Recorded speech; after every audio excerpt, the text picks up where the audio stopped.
요한계시록은 크게 구분을 하면은 두 부분으로 나눌 수가 있습니다.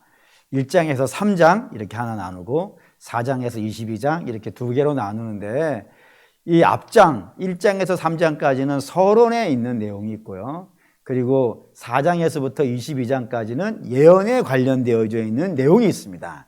질문 들어갑니다. 이 부분 두 개 중에서 1장에서 3장 이 서론 쪽이 더 중요할까요? 아니면은 4장에서 22장까지 있는 예언 쪽이 더 중요할까요? 다시 얘기하겠습니다. 질문이 마음에 들지 않았습니다. 1장에서 3장까지 사람들이 더 좋아하겠습니까? 아니면 4장에서 22장까지를 더 좋아하겠습니까? 4장에서 22장까지를 사람들은 더 좋아합니다. 왜 그러냐면은 미래에 있을 일이기 때문에 그렇습니다. 호기심이 생기거든요. 이거 어떻게 될까? 궁금하지 않습니까? 그래서 되게 많은 분들이 1장에서 3장은 좀 빨리 넘어갔으면 좋겠다. 왜? 서론이니까. 그리고 본격적으로 예언이 시작되어지는 4장에서 22장까지가 스펙타클하고 영화 보는 것 같고 신기하기도 하고 호기심도 넘치기 때문에 되게 그쪽을 더 보기를 원하고 소망합니다. 그런데 실상은 1장에서 3장이 훨씬 더 중요합니다. 왜 그러냐? 4장에서 22장까지는 팍 줄일 수 있습니다. 엄청 줄일 수 있어요. 엄청 줄이면 어떻게 되냐면 예수 믿는 사람은 구원받고 천국 가고 예수 안 믿는 사람은 심판받는다. 그게 끝이에요. 그 외에 거기에 이제 이렇게 내용들은 붙겠지만 핵심 내용은 그게 전부예요. 근데 1장에서 3장까지는 내용이 너무 놀랍습니다. 왜 놀랍냐면 예수 그리스도가 누구인가? 라는 부분이 등장하고, 그리고요, 2장부터 3장까지는 교회에 대한 진단이 나와요. 너희 교회는 지금 어떤 상태인가? 오늘 아침에도 얘기했죠? 하나님께서 우리에게 말씀을 주시는 이유는 우리가 뭐인 줄을 알라고요. 죄인인 줄 알라고. 그것처럼 2장에서 있는 7교회는 예수님이 한 교회 한 교회 진단을 해주시고 있는 장면이에요. 그러니 얼마나, 이거 특진이죠, 특진. 특진이 없어졌습니까? 아니, 유명한 의사에게 가서 나만 봐주는 의사한테 가가지고 진단을 받는다면 얼마나 영광이에요. 근데 하물며 하나님이 각 교회를 진단해 주는 특진을 하고 있는 거예요. 에베소 교회 너는 이런 교회야? 너희는 이런 모습 가지고 있어? 그러니 얼마나 이게 대단한 말씀이겠어요. 그래서 성도는 사실 2장에서 3장까지 각 교회에 대한 진단 나오는 부분들에 관심을 갖고 집중해가지고 보실 필요가 있더라 이겁니다. 그 중에 오늘 여러분과 함께 읽은 데는 서머나 교회라고 되어져 있어요. 이 서머나 교회는 재미있는 특징이 있습니다. 뭐냐면 소아시아의 7개 교회인데 7개의 교회 중에서 책망이 없는 교회가 딱 2개가 있는 거예요. 나머지 교회 5개는 다 책망이 있어요. 그것도 굉장히 센 책망도, 심지어는 너는 살았다고 하는 이름만 있다. 근데 실제로는 죽었다라고 하는 그런 책망이 있는 교회도 있지만 책망이 없는 교회가 2군데가 있다 이겁니다. 거기가 어디냐면 하나는 서머나 교회고요, 하나는 빌라델피아 교회예요. 그래서 예전에는 제가 이걸 볼 때 이 2개의 교회가 책망이 없는 교회인데 그 중에 빌라델피아 교회는 칭찬이 있는 교회, 반면에 서머나 교회는 칭찬은 없지만 그래도 책망은 없고 권면이 있는 교회, 이렇게 제가 예전에 이해한 적이 있습니다. 그런데 이번에 좀 가만히 다시 성경을 보면서 느껴진 게 있어요. 그게 뭐냐면 이 서머나 교회에 하나님께서 굉장한 칭찬을 하셨다.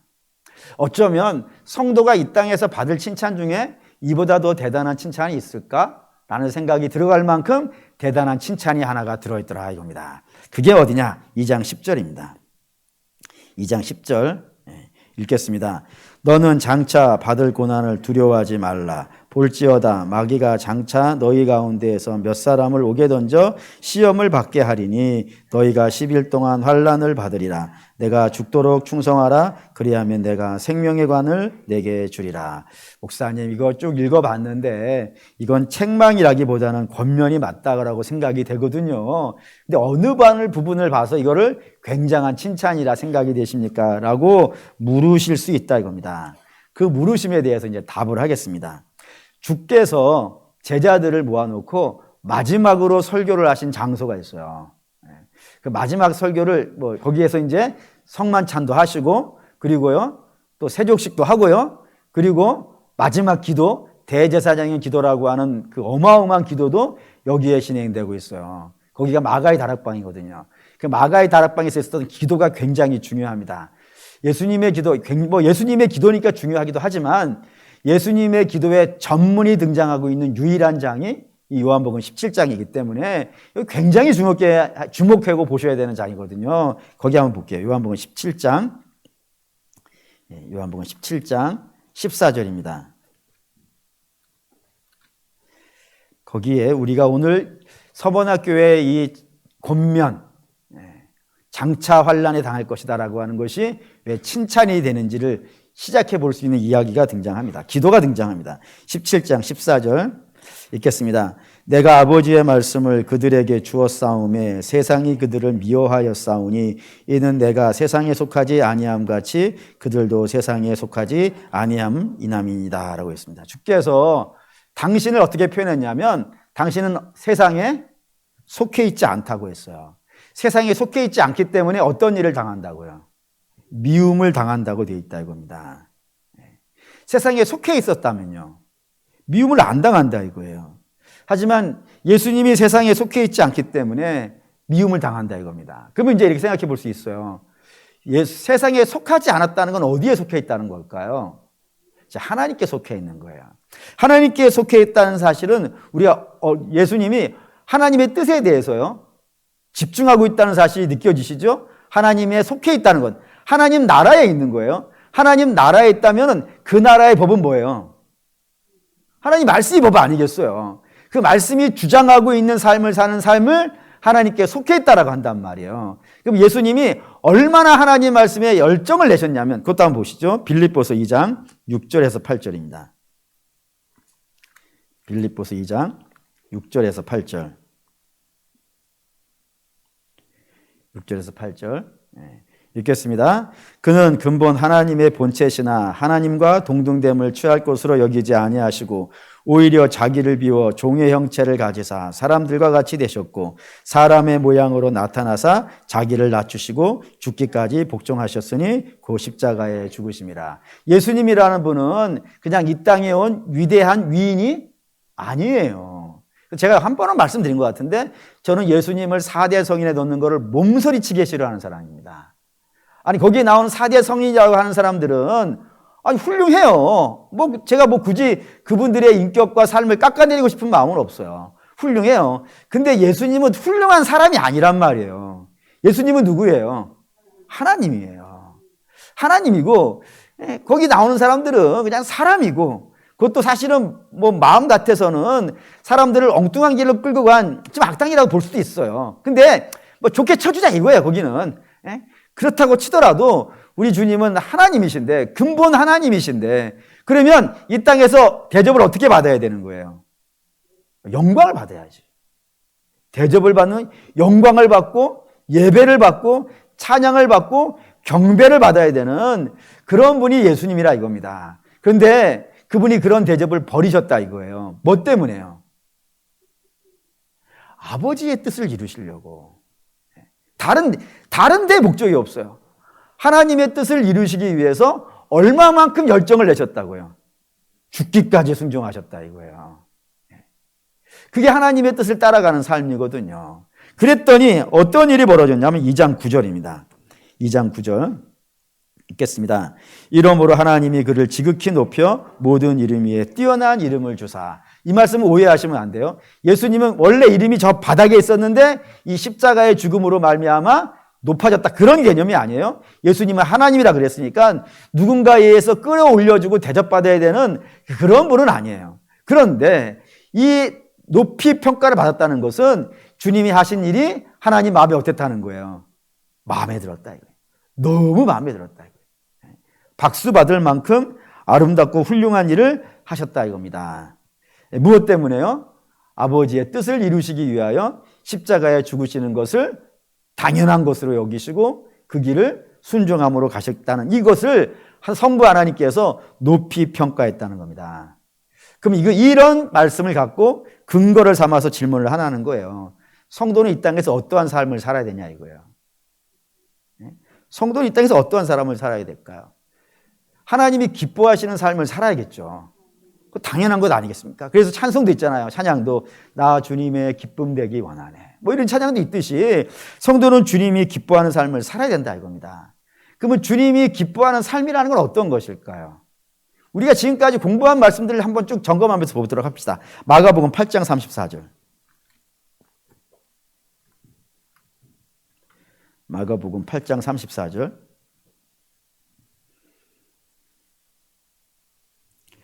마가복음 8장 34절. 또 읽겠습니다. 무리와 제자들을 불러 이르시되 누구든지 나를 따라오려거든 자기를 부인하고 자기 십자가를 지고 나를 따를 것이니라. 이게 주께서 너희가 나를 따라오려거든 이렇게 살아야 된다라고 정해놓으신 하나의 완벽한 규범이라 이겁니다. 어떻게 살아야 된다고요? 자기를 부인하고 자기의 주권을 내려놓고 누구의 주권 안에 들어가서 하나님의 주권 안에 들어가서 하나님 말씀대로 살아가는 것, 주님을 따라 살아가는 것. 주님이 하나님 말씀을 따라갔으니까 그의 제자들도 주님의 삶을 따라가는 것, 그것이 성도가 살아가는 삶이라 이겁니다. 이게 하나님의 기쁨이 된다는 거예요. 그러면 이렇게 살면 어떻게 결과가 어떻게 나올 것 같으세요? 네? 우리가 자기를 부인하고 우리 주님이 내게 주신 십자가를 지고 그 주님이 걸어가신 길을 따라가면은 그 뒤에 어떤 삶의 환경들이 열릴까요? 그럼 다시 요한복음 17장 14절. 그게 다시 이제 원론으로 왔어요. 17장 14절. 요한복음 17장 14절. 읽겠습니다. 내가 아버지의 말씀을 그들에게 주었사오매 세상이 그들을 미워하였사오니 이는 내가 세상에 속하지 아니함 같이 그들도 세상에 속하지 아니함으로 인함이니라. 예수님이 세상에 속하지 아니하고 하나님에 속하였기 때문에 이 세상에서 어떠한 대접을 받았다고요? 미움을 받았다고요. 그러면 주의 제자들, 자기를 부인하고 주님의 뒤를 따라가는 사람들은 세상에 속해 있는 거예요? 하나님께 속해 있는 거예요? 하나님께 속해 있어요? 그럼 당연히 어떠한 대접이 나와야 되는 게 정상인 거예요. 미움이에요. 제 논리가 틀렸습니까? 맞죠? 주님이 미움받는 길을 가셨다는 것은 우리도 그 세상이 미워하는 길을 갈 수밖에 없는 상황이 되어진다 이겁니다. 그렇기 때문에 우리가 믿음으로 세상에서 우리가 뭔가를 잘못해가지고 범법 행위를 해가지고 그런 식으로 미움받는 그런 거 말고 우리가 믿음을 생활을 하고 있는데 그리고 하나님께 온전한 믿음의 길을 가고 있는데 세상이 미워하는 것은요. 당연한 것 아니냐 이거예요. 주님이 미움받았는데 그 길을 하나님 뜻을 따라가다가 미움을 받는데 성도가 그 길을 갔는데 거기서 박수를 받는다. 이상한 일이 된다 이거예요. 그러니까 성도도 마땅히 이 땅에서 믿음의 길을 가고 있다면은 미움을 받고 좀 거부감을 당하고 그런 것이 있다 이거예요. 그게 이제 오늘 서본학교회 이야기라 이겁니다. 서본학교회에는 두 가지 이야기가 여기에 전설이 아니고 전설은 이게 나중에 붙어 있는 것이고 실제로 이 두 가지 일이 있었다고 역사책에 쓰여져 있는 이야기가 두 가지가 있어요. 그 첫 번째 하나 이야기는 뭐냐면 서본학교회는 중소도시라고 되어 있어요. 중소도시. 인구수가 한 10만 명 정도 되는 중소도시라고 되어 있어요. 근데 그런 도시가 소원을 가진 게 하나가 있습니다. 어떤 소원이었을 것 같으세요? 대도시가 되는 거예요.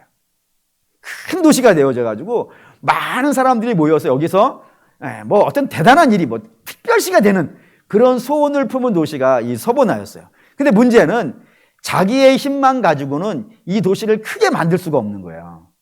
이 도시를 크게 만들려면 황제가 지원을 좀 해줘야 돼. 지원금을 좀 줘야 우리가 도시가 좀 커질 수 있는데 어떻게 하면 황제의 도움을 좀 받을 수 있을까 고민을 굉장히 많이 했는데 어느 날 로마 황제청에서 발표를 하나를 한 거예요. 뭔 발표를 했냐면 로마 황제를 위한 신전을 세우려고 한다.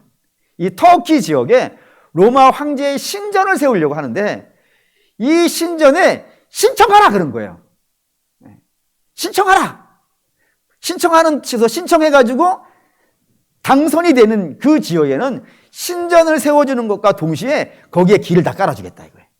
길을 깔아주고 아무튼 로마로부터 각종 편의시설이 제공되어질 수 있도록 그렇게 하겠다라고 발표를 한 거예요. 그러자 이 큰 도시가 되고 싶어하는 소망을 가진 도시들이 있겠어요, 없겠어요? 있었어요. 몇 개가 있었냐면 15개가 있었다고 되어 있어요. 그 15개 교회가 로마 황제에게 신청을 한 거예요. 우리 도시에 황제의 신상을 세워달라. 우리가 황제를 너무 좋아한다. 그러니 신상 세워지면 우리가 열심히 가서 그 신전에서 경배하겠다. 이렇게 발표한 도시가 15개 교회가, 지역이 있었던 거예요. 그럼 이제 로마 황제청에서 와가지고 그 15개 지역을 살펴보지 않겠습니까? 어느 지역이 적합도가 있는가 해가지고 조사를 했을 때 여러분들이 만약에 그 조사를 담당한 담당관이었다면 어느 도시에다 주겠어요? 가장 황제에 대해서 열정을 내는 도시에 주지 않겠습니까? 황제를 가장 열렬히 사랑하고 황제가 나타난다 그러면 최소한 뭐 김정은 지나가면 거기서 우리가 들고 흔드는 사람도 있잖아요. 그 정도의 열정은 좀 보여줘야 주지 않겠어요? 한두 개가 아니고 15개나 있는데. 그래서 조사를 했더니 그 15개 도시 중에서 황제에 대해 가장 열렬하게 환영하는 도시가 있었다 이겁니다. 그 어느 도시보다도 압도적으로 좋아하는 도시가 있었대요. 거기가 어디겠어요? 오늘 서바나 얘기하니까 서바나겠지. 눈치가 빨라야 돼. 모르면 눈치라도 빨라야 되는 거예요. 서바나 얘기해요, 서바나. 서바나가 얼마나 열정을 냈냐면은 그 도시에 황제의 상을 세워놓고 그 앞을 지나가는 사람마다 거기에서 경배를 하고 갔어요. 그리고 이 경배에 참여하지 않는 사람은 고발을 했어요. 옆집을 고발하는 거예요, 옆집을. 아무나 경찰이 따라다니며 찾아내는 것이 아니라 우리 옆집에 어느 날 보니까 경배 안 하고 지나가던데요? 라고 해서 막 고발하고 막 그래가지고 잡혀가는 일이 발생이 된 거예요. 근데 그때 누가 가장 많이 잡혀갔겠어요? 예수 믿는 사람이 잡혀가는 거예요. 그렇게 된 거예요. 그래서 거기에 유명한 이야기가 하나가 붙어 있는 겁니다. 그 유명한 이야기가 뭐냐면 여러분들 들어보신 분도 있을 거예요. 폴리캅이라고 하는 목사님이 이 서머나 지역의 목사님이었어요. 그러니까 막 잡혀가니까 교인들이 이 목사님을 숨겼어요. 이 목사님이 그래도 어디 있어야 우리가 그분을 중심으로 신앙생활을 할 수 있을 거라 생각해서 숨겼어요. 그런데 모든 그 서머나 지역에 있는 사람들이 그 폴리캅을 찾기 위해서 막 눈에 불을 켜고 찾아다닌 거예요. 찾았지. 찾아가지고 고발을 한 거예요. 잡혀갔어요. 잡혀가가지고 그 평소에 이 폴리캅 목사님을 굉장히 존경했던 그 로마의 그 병사가 하나가 천부장쯤 있었던 것 같아요. 그 관리가 로마 폴리캅 목사님한테 뭐라 그랬냐면 내가 당신을 좀 풀어주고 싶다 이거예요. 풀어주고 싶은데 명분을 나한테 좀 달라. 그 명분이 뭐냐면 여기에서만 예수를 모른다고 하라. 나가서 믿는 건 내가 관여하지 않겠다. 여기서만 모른다고 해달라라고 부탁을 한 거예요. 그러자 뭐 폴리캅 목사님이 그 유명한 이야기를 했죠. 내 80평생 우리 주께서 나를 한 번도 모른다 하시지 않았는데 내가 이제 와서 우리 주님을 모른다 그러고 목숨을 구걸할 수 있겠는가? 나 거절한다 라고 한 거예요. 그런데 이 로마 관리가 이 포기를 하자. 이 사람도 꽤 이제 고집이 센 모양이야. 그러지 말고 한 번만 하라고. 그러지 않으면은 당신 내가 화형을 시켜야 되는데. 그 화형 얼마나 힘들겠냐고, 고통스럽겠냐고. 그러니 그거를 면하기 위해서라도 그냥 하라고. 라고 했더니 폴리캅 목사님이 그 뒤에 또 이런 말을 했대요. 이건 교회사에 내려오는 이야기, 역사책에 써 있는 건 아니고 교회사에 쓰여져 있는 얘기니까 여러분이 감안해서 들어주세요. 뭐라고 했냐면은 나는 1시간짜리 불 속에 들어가는 거라고. 그런데 당신은 영원한 불 속에 들어갈 거라고. 그걸 어떻게 감당하려고 하느냐고. 그러니 당신도 포기하고 예수 믿으라고. 그랬다는 거예요. 이 양반이 뭐 그걸 하겠습니까? 한 번만 더 그러니까 폴리캅 목사님이 마지막으로 하신 말이 뭐냐면 그럼 속히 하라. 그리고 끝났다는 얘기예요. 그 정도로 서버나 지역에는 박해가 굉장했다는 사실을 알려주는 이야기입니다.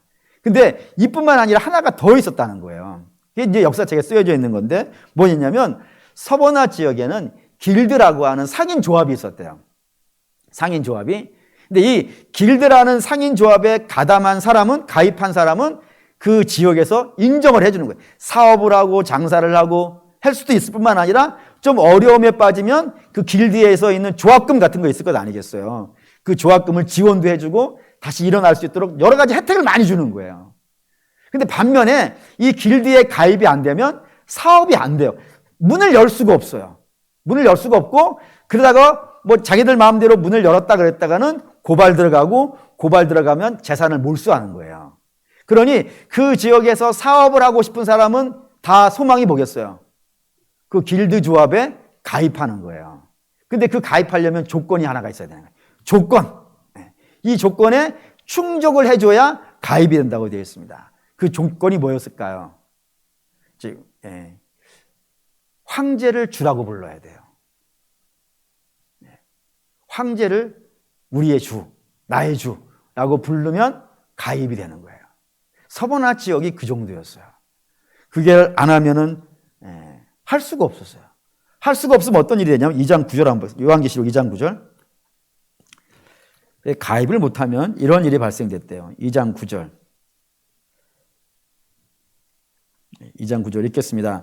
내가 내 환난과 궁핍을 알거니와 실상은 내가 부요한 자니라. 자칭 유대인이라 하는 자들의 비방도 알거니와 실상은 유대인이 아니요 사당의 회니라. 여기 이제 궁핍이라는 단어 때문에 그런데 이 궁핍이라는 헬라어 단어가 푸토코스라고 하는 단어를 써요. 근데 이 푸토코스라고 하는 단어를 한자로 쓴 게 궁핍인데 우리식으로 번역을 한다 그러면 어떻게 번역해야 되냐면 찢어지게 가난하다는 거예요. 예수를 믿으면 찢어지게 가난할 수 있는 거예요. 왜? 거기에 가입을 못하니까. 그 조합에 가입을 못하니까 가게 문을 열 수 없고, 가게 문을 못 여니까 사업이 안 될 것이고, 그러다가 몰래 하다 보면 고발되어져 가지고 재산을 다 빼앗기기 때문에 찢어지게 가난할 수 있는 그런 삶을 예수 믿는 사람들이 살 수밖에 없는, 그러니까 예수를 안 믿으면 돼요. 모른다고 하면 상관없어요. 그런데 내가 예수를 믿어야겠다. 내 인생의 주는 오직 예수 그리스도뿐이다 라는 선포가 있는 그런 사람은 거기에 감행할 수 없고, 가담할 수 없다면 저들은 찢어지게 가난한 삶을 살아갈 수밖에 없다 이겁니다. 근데 그렇게 찢어지게 가난한 삶을 사는 성도들 향해서 주께서 뭐라 하셨다고요? 너희가 부요한 자라 라고 하셨다 이겁니다. 왜요? 뭐가 부요한 거예요? 찢어지게 가난한데.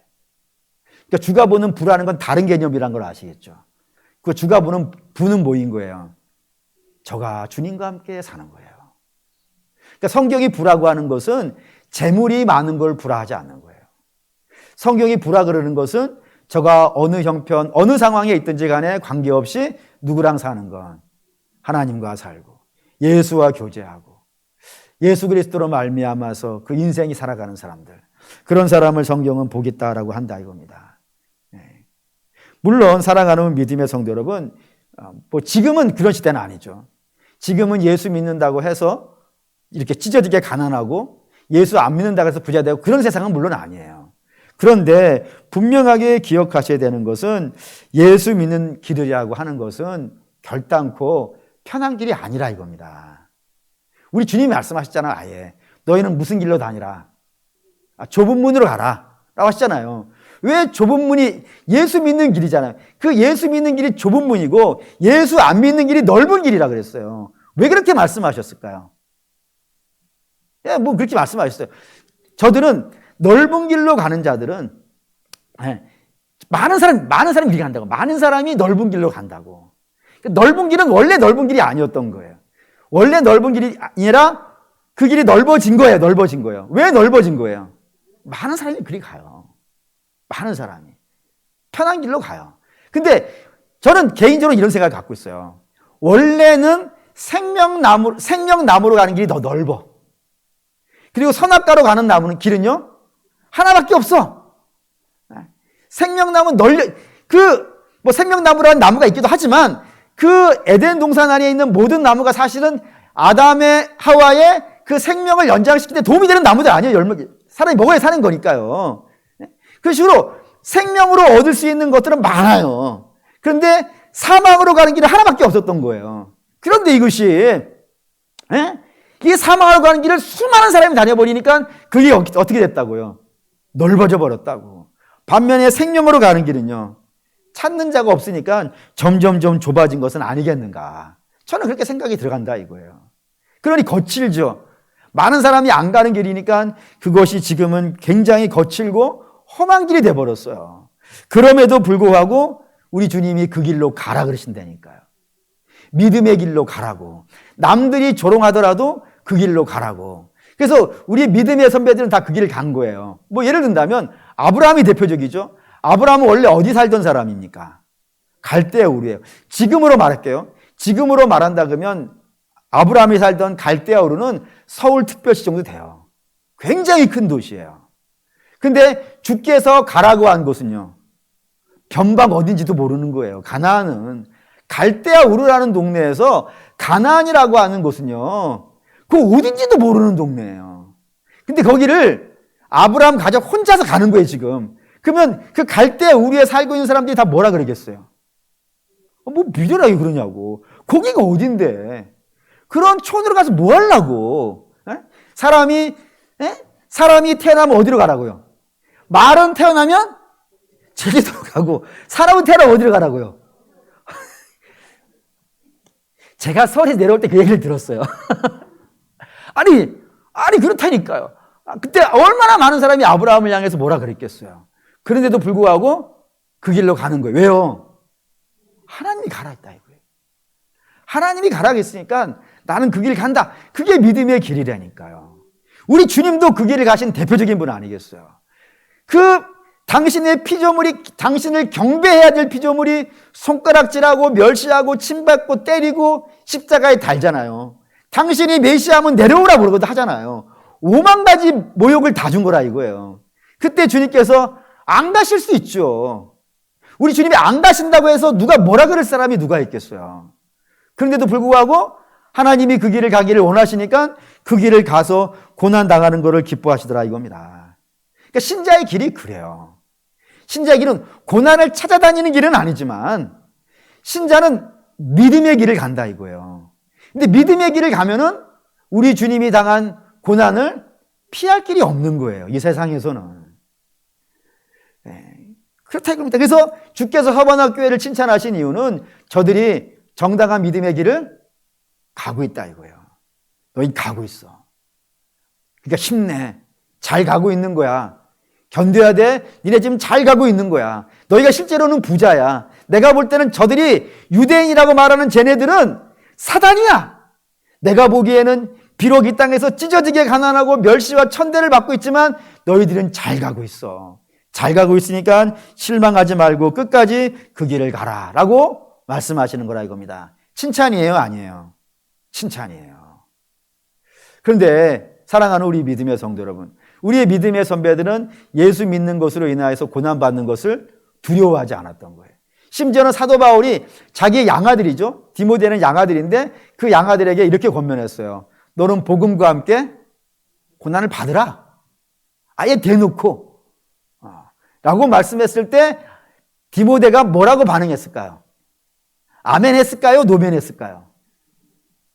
자, 그러면 제 여러분에게 용기를 갖고 복음과 함께 고난을 당하십시오. 우리 교회는 센 교회예요. 다른 교회는 이래야 돼. 복음과 함께 잘 되십시오. 그럼 아멘 잘 나오죠. 물론 복음과 함께 잘 될 수도 있어요. 하나님이 뜻하시면 뭘 못하시겠어요. 그런데 쉽지는 않아요. 그 특별한 경우예요. 하나님 어떤 특별한 목적이 있을 때 10달란트를 주시는 거예요. 모두에게 주시는 건 아니에요. 근데 대개 보니까 예수 믿고 이 땅은 아직 공중권세 잡은 자들이 있고 그리고 왜곡되어져 있어요. 그래서 죄가 의처럼 보이는 곳이에요. 의가 미련함으로 보이는 곳이에요. 거기에서 믿음으로 살아간다는 것은 고난을 좀 마음에 먹으셔야 돼요. 지금 사실 마음 먹었으니까 이 좋은 날 여기 와 있는 거겠죠? 그렇습니다. 각오하셔야 되는 거예요. 그러니까 겁내지 마시고 하나님께서 쓸데없이 우리에게 일부러 고난을 주거나 그러지는 않으세요. 그러니까 내가 복음과 함께 고난 받는다 이렇게 생각하면은 맨날 눈물 나고 이런 것이 아니라 그러니까 고난 쪽에다가 여러분에게 믿음의 포인트를 두지 말고 어디다 두라고요? 주님과 함께 사는 곳에 두시라고요. 주님과 함께 살다가 고난 받으면 받는 거예요, 그냥. 하나님이 좋은 거 주시면은 교만한 것도 사실 무서운 건데. 여러분, 잘 되는 거요? 쉽지 않아요. 믿음 지키는 거 되게 어려워요. 어쩌면은 하나님이 적당한 근심과 걱정을 주셔가지고 나로 하여금 엉뚱한 곳에 안 가게 하는 것이 나은 것일 수도 있어요. 잘 되면 한 번은 그런 생각 해봤어요. 제가 뭐 저 혼자 생각한 거니까 뭐 특별히 시비를 걸지 마세요. 제가 재벌집에 태어나서 세계 최고의 재벌집에 태어나가지고 자랐다 그러면 내가 어떤 인생을 살고 있었을까? 그래서 얻은 답이 있어요. 그 답이 뭐냐면 유아인이었겠다. 베테랑에 나오는 그 배우였겠다라는 생각이 들었어요. 그리고 이제 하나님께 그랬죠. 하나님, 저를 가난한 집에 태어나게 하셔서 많은 어려움 겪으면서 하나님 없이면 답이 없어가지고 주님 전에 와서 눈물 흘리던 저로 살게 하신 게 감사합니다. 덕분에 제가 여기까지 목사도 되고 성도들 아름다운 눈에 넣어도 아프지 않고 빛나시는 여러분들과 함께 신앙생활 할 수 있는 게 제게 복입니다 라고 기도한 적이 있었는데, 물론 여러분에게 그런 고난 받으라 말씀드린 건 아닙니다. 그냥 여러분에게 권면드리는 것은 주님과 함께 사십시오. 욕심으로 살지 마시고 세상 잘 되는 걸 목표로 삼지 마시고 주님과 함께 사십시오. 그럼 하나님이 필요하시면 주실 것이고, 근데 때로 하나님과 함께 고난 받으실 일도 있을 것이고 조롱받을 일도 있을 것이고 욕먹을 일도 있을 겁니다. 그때 기뻐하십시오. 여러분들이 잘 가고 있는 겁니다. 예수 믿는데 욕 한 번 안 믿었다, 광신도란 말 한 번도 안 들어봤다, 이상한 겁니다. 어떻게 그 아름다우신 예수님을 바라보고 넋이 안 나갑니까? 그 어떤 노래 있던데요. 그녀를 만나기 100m 전 눈 돌아가던데요. 근데 그 아름다운 여인보다 더 아름다우신 분이 우리 주님인데, 새벽빛같이 아름답고, 그리고 저 산 밑에 백합과 같은 분이신데 그분을 보고 마음이 홀딱 안 넘어간다? 이게 이상한 거 아니겠습니까? 바라고 원하는데, 사랑하는 우리 믿음의 성도 여러분, 예수님의 아름다우심을 볼 수 있는 눈이 열리기를 축원합니다. 그래서 예수님과 함께 이 땅을 믿음으로 사십시오. 그러다가 고난 받을 일이 있으면은 기쁨으로 받으십시오. 여러분 잘 가고 있는 겁니다. 그런 믿음의 역사가 있는 저와 여러분 되시기를 주의 이름으로 축원합니다. 아멘. 기도하겠습니다.